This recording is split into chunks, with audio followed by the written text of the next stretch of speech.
Hi, I'm Rich Wyatt. Welcome to GunsmokeGunsTV.com.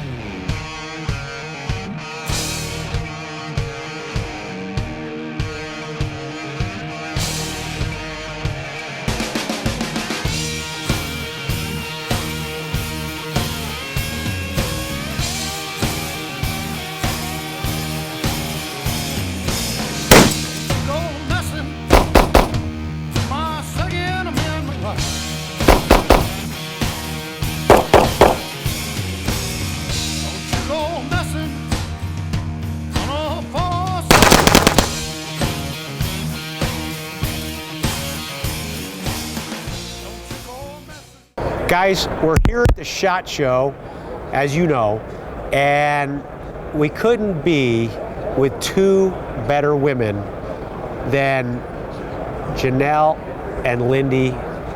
Janelle is Jeff Cooper's wife, and Lindy is Jeff Cooper's daughter. Colonel Cooper is the icon of this building. His hand is in everything good that has happened here. The bad stuff he had nothing to do with, but the good stuff he was involved in. He is the founder of the Feast, the gunner's guru, the shotist, the man, the myth, and the legend. And I am so proud to say my mentor. And I had such a great and wonderful time and opportunity. And so here we are with Janelle and Lindy. How are you guys enjoying the SHOT Show? It's very stimulating and lots of gratification and seeing lots of old friends and new friends, and it's wonderful. How are you liking it, Lindy? It's wonderful. It gets bigger every year, and I love to see that. I hope this business never stops growing and just gets more and more invasive into our culture. That's the goal. Well, I remember once coming out here to SHOT, and Jeff saw this gun. It was a Taurus 45 Colt revolver, gold.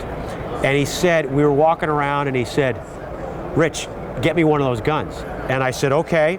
And I went to my friend who's the rep at Taurus, Joe Brevis, and I said, Joe, I need one of these guns. Get it ordered, get it to me right away.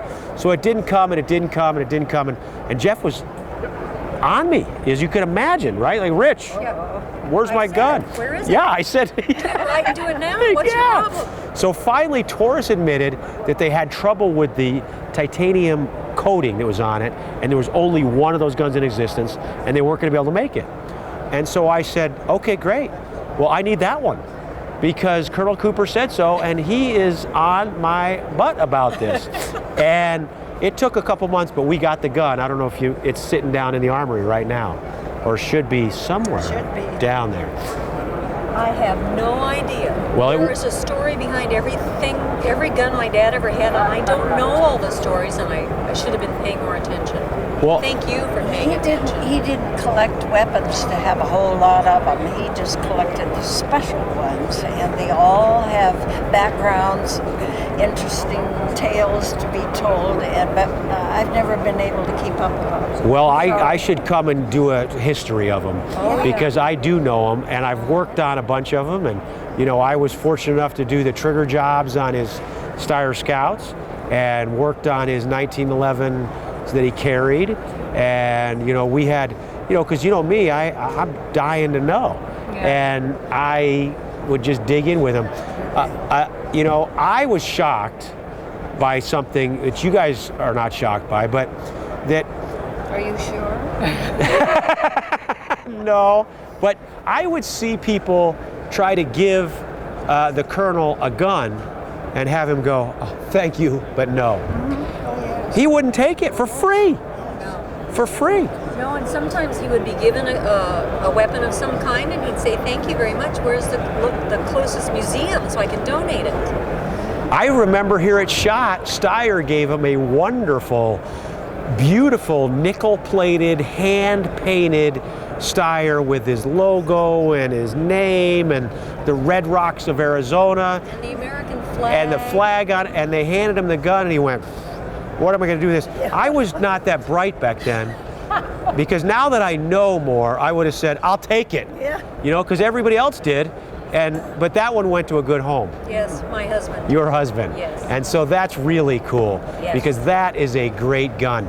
So I have brought back one of the guns that you guys lent me, the 460 Kimber Crusher, and to give that back to you. And I appreciate you guys lending it to me again for use. And that rifle is a very special gun, and it's a phenomenal gun. And I got to tell you, in the past months that I've had it in the shop, and we've been doing some filming with it, people have come in and I let them handle it because that's what he likes that, you know. And when they hold that gun, you can just see something come over their face that they can't believe that they are holding Jeff Cooper's rifle, and it's phenomenal. Rich, when that gun gets back in the armory at the Wisconsin gun site in its niche, and it has a rather problem. Oh, I know right where it goes. Please clue me in as to how I will describe it to the students as what the importance is. Let's do that right now. So here's the thing: that rifle was built as a modern contemporary of Baby, which was a wood-stocked Bruno ZKK 602 action gun that Jeff Cooper loved. And Colonel took it to Africa, and he deposited it there.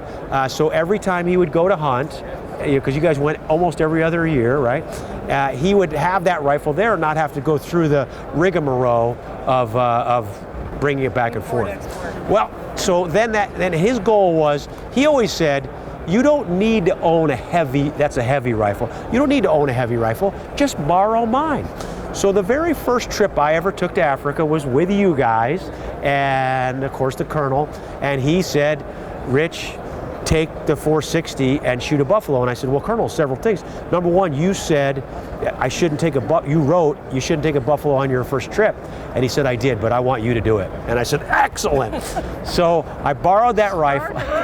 Exception. Well, you know what? And I appreciate that because that's what he said. Yes. And you know, when he said it, it was true. Yes. Jeff did not make things up like, oh, I really like you. No, I hate you, get away from me. No. And that's how he was. He said, you got to. Yeah. You were the exception, though. He did. Yeah. So I was very fortunate and very, very fortunate that I drew first blood with that rifle. I shot a 42-inch buff in the Okavango Delta with the Cooper family, from daughters to granddaughters to everybody. We had a blast, a heck of a time. Oh, yeah. And I shot this buffalo over there, which was an amazing day. And then that rifle came back, and it's been on many, many trips over to different places to hunt with since then. But that was the first blood. And there's a lot of story behind that gun. John Ganaway, our good friend and one of the master instructors that Colonel Cooper appointed. And as you guys know, and in my studies there's only 6 that the Colonel identified to me.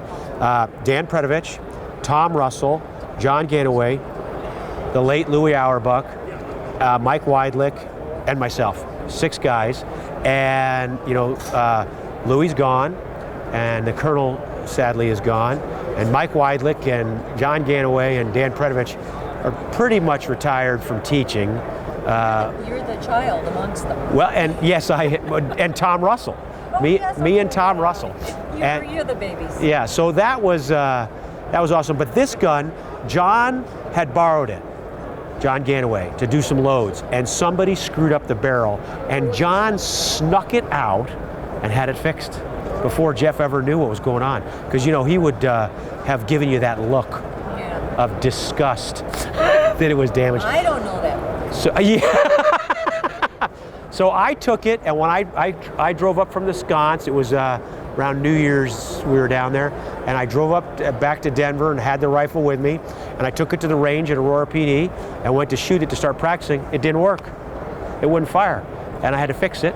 And I called him and said, and he goes, up, get it going, and we got it going, and now that thing works like a dream, and what a great gun. It's been on many, many successful hunts, and you can see the battle scars of where it's been and what it's done, and it's a very, very classically designed heavy rifle. It is the quintessential perfect specimen of a heavy rifle. And it's a wonderful gun. Would you call it a precursor to Baby? No, Baby was, copy of Baby. yes, it's a contemporary. So Baby was the original woodstock. This is a synthetic application, and as Jeff leaned over to that stuff, that's what we got. And Rich, where has that been the last few weeks? The Kimber Crusher, 460. the 460's been in my hands, and I thought long and hard about moving out of the country and keeping it. Because if there, I'm very fortunate. I have a Jeff Cooper gun. Janelle was very kind and gave me Jeff Cooper's Ruger lightweight. It would have been better if Jeff had given it to you, but then yeah, what you get. yeah. Well, Jeff actually gave it to me to fix. Oh, yes. And then you said I could keep it. Okay. So, and it would have been, and I should have pressed him up on that stuff. But anyway, someday I hope to see, and I hope to be involved in a museum of all the Colonel's Good stuff. history. Yes. Because people don't know who Jeff Cooper is Rich, anymore. we've got all the weapons there. Yep. We have them serviced. We have them clean, cared for. They're in good shape. They're on display, but we do not have the identification. Oh, I'll come do them all. I know every one of them. The stories behind them and why they're important. That would be really. I know every one of them. I've shot most of them. The one I haven't shot is the little 5-shot revolver that's yours with the diamond in it. Now, I've got that stashed away. And maybe she'll let you shoot it. Oh. So, I want everybody. Need some practice. I would like everybody to know, of course, about Colonel Cooper, because his life is a legacy now, and you can acquire that information by reading Lindy's books and by learning about him and studying about him. Or if you really want to know the behind-the-scenes picture, come and take a class with us at Gunsmoke. We teach Jeff's pure form doctrine still to this day, and every third sentence is Jeff Cooper told me that, and I'm very honored. So I'm really happy to see you guys. I miss you all the time, and I'm glad things are going well, but I miss the Colonel. Thank you, Rich, for your dedication, your devotion, your loyalty, and your willingness to pass on his legacy, because it is important. Yes. It is, because Appreciate that. the one thing when we all taught together, when the Colonel was alive, everybody thinks you're taking a pistol class or a rifle class, but the truth of the matter is, we were building Americans Yes. and making men. Yes. Friday afternoon, oftentimes I'm privileged to talk to the students that come over to open house to see where Jeff lived and what his memorabilia and honoraria are, and they will express their tremendous appreciation for what they learned and during those 5 days of that defensive pistol class, and it was far beyond what they expected, and I hear it all the time, so I'm convinced that it's a wonderful. It's a good legacy. Get ready for some more stuff to come out, because if you guys remember in 1998, we filmed a lot in Africa, and I got all that stuff, and these guys are going to edit, and we're going to release it. Oh, wonderful. So thanks a lot, you guys.